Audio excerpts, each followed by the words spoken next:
Anchor గా ఆయన చేసేవారు, మీరు జడ్జి గా ఉన్నప్పుడు అమ్మ కొడుకులు ఆ బాండింగ్ ఇప్పటికీ వెళ్ళినా అడుగుతారు, అది బాగుండేది, మాకు మిస్ అవుతున్నాం సుధీర్ని.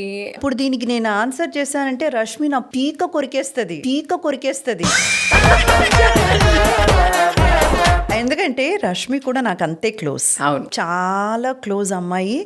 అండ్ ఆ అమ్మాయి కూడా ఓ మై గాడ్ తను కూడా వర్కహాలిక్ అమ్మ. అవును. And moreover she's a very emotional person, very beautiful in and out. అవును, రష్మికున్నంత సాఫ్ట్ హార్ట్, అవును, ఒక వెరీ కైండ్ సాఫ్ట్ హార్ట్ నేను బహుశా ఇంతవరకు ఇంకెవరితో చూడలేదు. కొడుకుతో బాండింగ్ బాగుందా, రష్మి అక్కతో బాండింగ్ బాగుందా మీకు? వీళ్ళ ఇద్దరితో కూడా ఆన్ స్క్రీన్ బాండింగ్ అంటే కూడా ఆఫ్ స్క్రీన్ బాండింగ్ నాకు చాలా ఎక్కువ. అవును. సుధీర్లో ఒక బెస్ట్ క్వాలిటీ అంటే ఏం చెప్తారు? ఆయన చేరుకోవాల్సిన ఆ ఒక పొజిషన్కి ఇంకా ఎందుకు చేరుకోలేదా అనే ఒక చిన్న బాధ ఉంది.